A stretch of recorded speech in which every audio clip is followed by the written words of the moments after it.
from occupied East Jerusalem. And Hamda, what are we hearing from the Israeli military on this?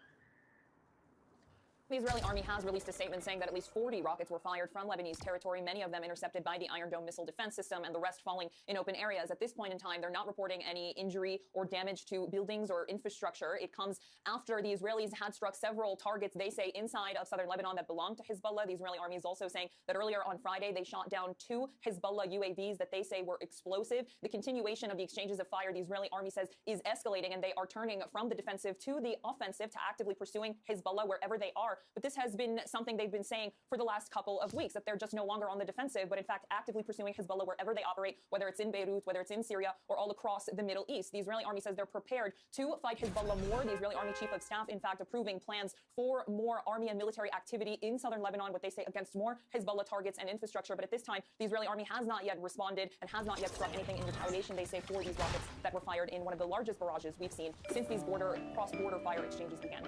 All right, stuff there from Hamda Salhout for us. Actually, let me keep you for a moment and ask you about another development that's been going on with the reports of the head of CENTCOM in Israel, Hamda. What is his mission understood to be exactly?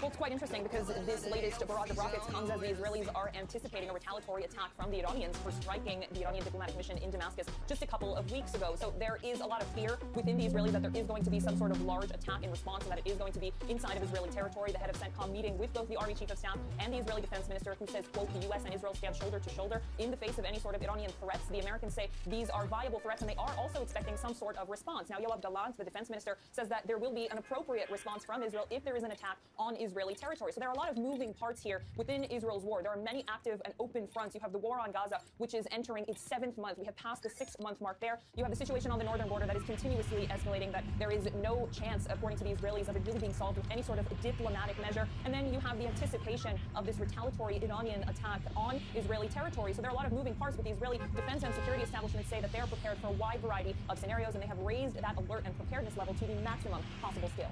All right, thanks so much, Hamda Salhout.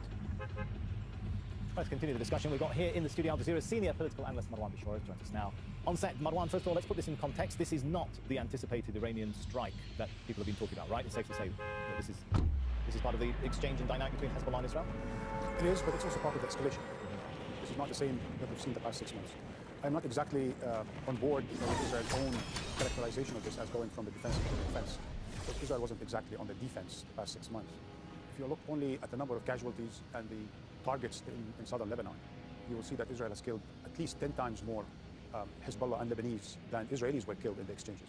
And far more targets were hit in southern Lebanon than they were in Israel. So Israel is not just going simply from the defensive to the offense, it's actually escalating the war in Lebanon, as it is or has escalated the war with Iran. But what we see today, yes, as you stated, is Hezbollah responding more forcefully, you could say, to Israel's repeated escalations. We saw earlier today, we saw Israeli strikes on Lebanon, we should put it in that context, amidst the talk from Israeli military officials on Sunday talking about what you just referenced there, going on offensive operations. Do you see preparations for anything approaching a ground offensive? Well, you know, we've heard from the likes of Israel Defense Minister Yoav Gallant's threats and ultimatums that if Hezbollah escalates further, that Israel is going to turn Beirut into another Gaza, right? So that's been the ultimatum.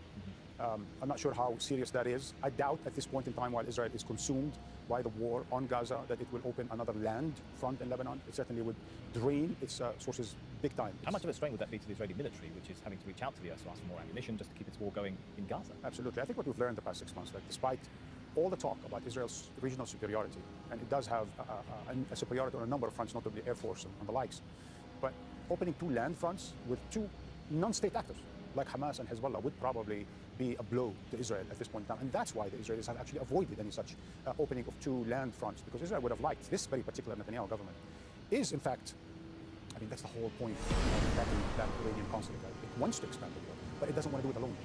It wants to bring the United States in. So if there's going to be any land invasion of Lebanon or any expansion or new fronts, it's going to have to involve the United States. Now, just quickly about that, right? It's paradoxical, huh? That for many decades we thought that Israel is meant to serve America's security and strategic interests in the area. But for the past 6 months, what has been proven is that it's the United States that serves and protects Israel's strategic and military interests. Well, I'm glad you're mentioning the US in this, because this is coming as we've got the CENTCOM visiting Israel. Is this a coincidence? It's absolutely not a coincidence. I mean, if anything, there's 2 main things that have to be said about that, because I've been thinking about that much of the day, to be honest. One, I mean, yes, he is there to study and prepare for the Iranian response. But more importantly, the CENTCOM head is in Israel to prepare for the Israeli response to the Iranian response, because that's more important for the United States at this point in time. I think the United States understands, the Biden administration understands that Israel can or will be somehow in a position to defend whether it's against Iranian drones or against Iranian missiles, and the United States could help. But the major escalation will happen is in Israel's response to the Iranian response. Does the US want to see a major escalation? Does it want to get bogged down yet again in another Middle Eastern conflict? When you listen to them, despite the tough talk we're hearing, when you listen to them, you hear two things at the same time. One is that they have Israel's back. They're going to do whatever it takes to defend Israel, as Biden put it. On the other hand, they don't want, in their terms, the regionalization of the war on Gaza. That's what they say. Now, they're trying, apparently, at this point in time, to manage the response to the Iranian response. They're actually even trying to manage the Iranian response itself. There's indirect talks with Iran about what the response will be. Right? And that's why the Iranians have been quite coy about what exactly they're going to be doing. Is it going to be major? It's going to be a one-off, or it's going to be series? What do you think is likely to happen? A lot of anticipation about whether it will be a massive Iranian attack. Is that likely? That's what the Pentagon said. And they're talking about the end of the week, which means today, tomorrow, God knows when. The Iranians continue to remain ambiguous efforts to their advantage. They're clever about it, because the longer it takes and the more guessing there is, and the more diplomats pull out of Israel, and the more tourists don't go to Israel, the better it is for Iran's capacity to issue things. But look at this. There is one important point of view. What we haven't missed, but we have really underlined, which I think is the most important point of all this discussion. And it goes as follows. Netanyahu has been playing Biden like a football. He has played Biden for months now. Biden continues to say, I have Israel's back and Israel have a right to defend itself.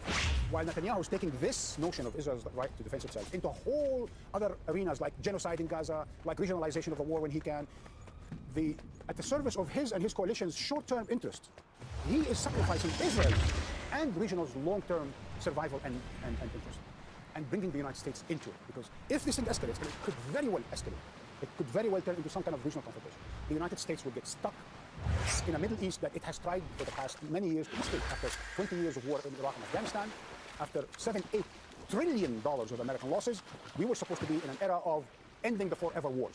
But Netanyahu, once again, is playing Biden like a fiddle. He's trying to bring the United States back into the Middle East, into a major confrontation with Iran. I'll tell you what will be the catalyst for that. Why was Netanyahu taking those photo op with the press in front of an F-15, I'm not sure, F-15 or F-35, in front of a major fighter jet today and yesterday?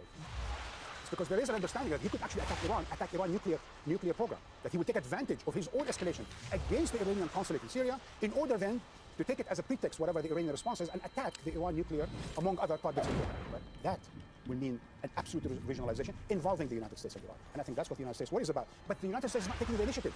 It's only responding to Netanyahu's own ploys. I guess time is going to tell, and you'll be here to help us analyze it. Marwan Bishara. Make sure to subscribe to our channel to get the latest news from Al Jazeera.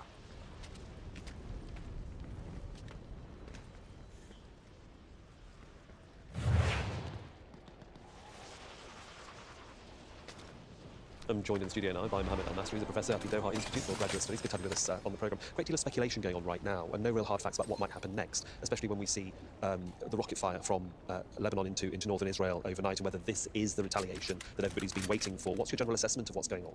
Yeah, my sense is that that's not the retaliation, that that's maybe a kind of warning shot. But if you look at what's transpired, Iran is in a difficult position. They don't want an all-out war with Israel. All the analysis suggests that they're not prepared for an all-out war at this time. On the other hand, they have to respond. It was a very provocative act to attack a protected site, a diplomatic site, a consulate. And so Iran has to respond in some way. But if it responds, it's kind of a balancing act. If the response is deemed too meek, it will the Iranian government will look bad inside of Iran, in front of its own public. On the other hand, if they respond in a way that is too strong, then they risk this kind of all-out war, a major response from Israel. And there have been some back-channel communications between Iran and the U.S., and the U.S. has suggested to Iran that if they respond, it should be something sort of along the lines of something minor. Yeah, we talked in the last 24 hours with other analysts about back-channel communication does happen. We're not privy to it, nor is the general public. We have to assume something is happening. The U.S. says that, as you say, it does want to de-escalate the situation, but it's also sending messages to regional capitals, hoping that they too can put pressure or get the message across to Tehran. How do you, again, assess the role of countries or capitals like Amman, Doha, Cairo, even Baghdad? I think it's interesting that we're having a conversation about pressure being exerted on Iran. I mean, that's a fascinating discourse, because it was Iran that had its consulate attacked. It wasn't the other way. It shows that America's worried, really, aren't they? They are. And I think it shows the extent to which Israel is able to wield influence to possibly, and we have to emphasize possibly because it hasn't happened yet, but possibly drag the United States into a war with Iran. This is something we have to remind viewers. This is something that Israel has wanted to do now for 15 or 20 years. There have been successive American administrations that Israel has tried to convince to go to war with Iran. Iran. Israel would like nothing more than for the United States to help it, or for the United States itself to attack the Iranian regime and its nuclear program. And administrations in the United States have resisted that. They've resisted taking the bait. But Biden is more deferent to the state of Israel than any president we've seen in recent memory. And I think we're getting dangerously close now. The messages that the U.S. is sending, first of all, they did not censure Israel after this illegal attack on the consulate. They've sent the head of Central Command to the region to strategize with Israel. They're sharing intelligence. They're warning Iran. And these are all messages as to what might be coming next. We don't want to give the impression, certainly from our correspondents in the US, who are also advising us that not everybody in the White House or in the State Department is fully behind the US stance that we are 100% behind Israel. We've seen State Department officials resign. We've seen other sorts of pushback from the Biden administration. He himself is also walking a very fine tightrope, isn't he, for sort of the wholehearted backing of Israel, to looking behind his shoulder, thinking who's going to support me as I head towards this presidential election. I mean, it's stunning to me as an observer to see the extent to which the U.S. is still supporting Israel 6 months or 6.5 months into this, despite all of what we've seen with the genocide charges and everything else. The U.S. has lost standing. Biden is really struggling in the polls. If you look at the opinion polling data, especially the data that has come out recently, it's quite damning for Biden. And indications are that there's a real chance now that Biden's going to lose this election in November to Donald Trump. That's something that Democrats obviously don't want to see. Yet the White House hasn't shown a willingness to really change course or use its leverage to pressure Israel into a ceasefire. It looked like there was some shifting momentum with that letter from congressional Democrats about a week ago. Nancy Pelosi signed off on that, or signed that letter, and now she's kind of walking back her position. And so the U.S. is right back to this kind of ironclad support of Israel, and that's the word that Biden used just yesterday. We'll continue to unpick this throughout the day as the situation develops. Mohamed Al-Nasri, thank you.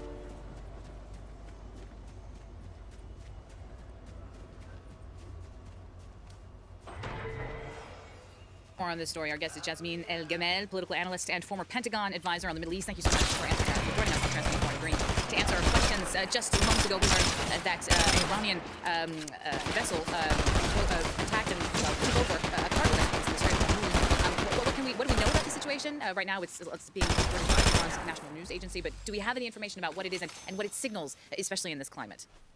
Well, thank you so much for having me. As you said, Iranians have reportedly boarded a vessel in the Strait of Hormuz. The vessel was Portuguese flagged, but according to the Iranians, and as reported by Al Arabiya, has links to an Israeli-owned company, which is the reason for the Iranians presumably boarding it in retaliation, or as part of the retaliation, one can imagine, of the Israeli strike on the Iranian general in the consulate in Syria. And so events are still unfolding. There's a video that has been shared online of Iranians boarding the vessel from a helicopter. That video has not yet, to my knowledge, been verified, but this is as to be expected. I think you and I were just talking about this yesterday, where we talked about the potential for Iranian retaliation and that we should expect an Iranian retaliation, and this seems to be just the first step potentially in what could be several moves against Israel or Israeli interests in the region. Right, so since yesterday, as you were mentioning, so Joe Biden, the U.S. president, saying don't, a message to Iran, and at the same time we're hearing reports of additional U.S. troops heading to the region. What are we to make of this doublespeak? So anytime something like this happens, of course, you're going to have public posture and a behind-the-scenes sort of posture or behind-the-scenes diplomacy happening. And that's exactly what's happening right now. Now, Israel is the U.S.'s closest ally in the region.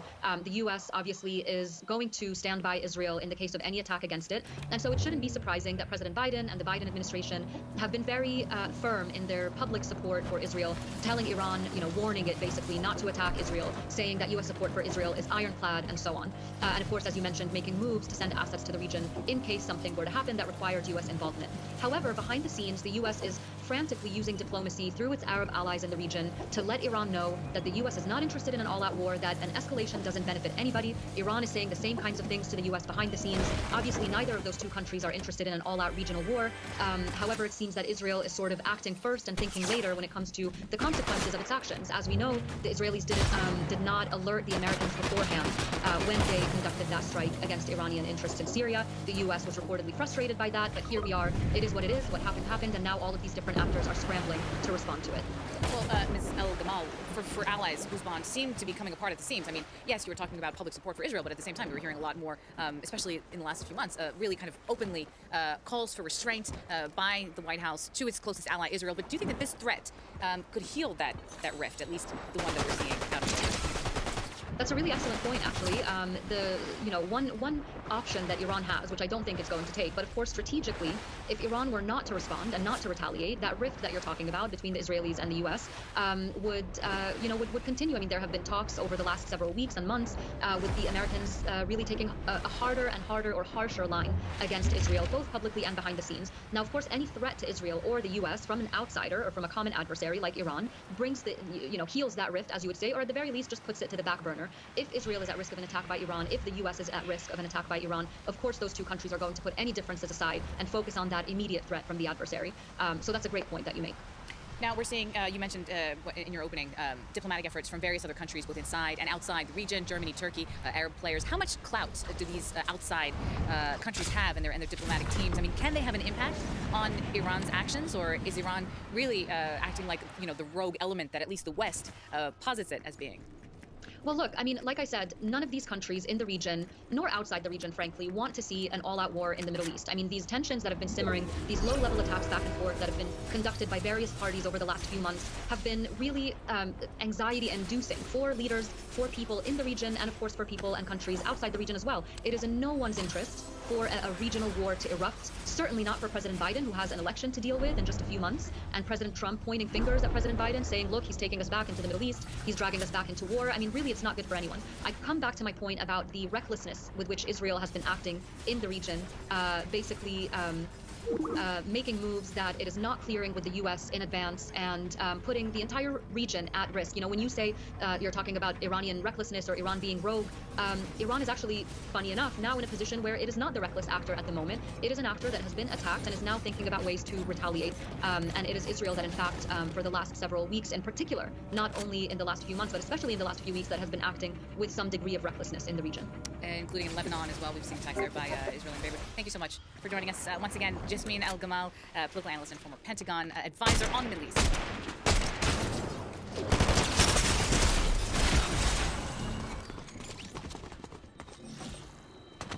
As the United States is under fire for its continued support of Israel's brutal war on Gaza, and while it becomes further enmeshed in a costly war in Ukraine, many are asking, how is this affecting Washington's global standing? Is the U.S. overstretched? And could this signal the end of U.S. unipolarity? We'll ask renowned political scientist John Mearsheimer in an Upfront special. John Mearsheimer, thank you so much for joining us on Upfront. My pleasure to be here. It's been nearly 20 years since you co-authored your seminal piece titled The Israel Lobby, dealing with the lobby's undue influence on United States foreign policy. Have there been any major policy shifts or any other changes or developments since you wrote the piece? Well, I think there are two things that changed. One is I think that we helped to open up the discourse about the lobby. Before we wrote the article and then the book, not many people talked about the lobby explicitly and the lobby's influence on U.S. foreign policy. And I think in terms of the discourse, we had a significant influence. In terms of actual policy, I think we've had little influence at all. I think that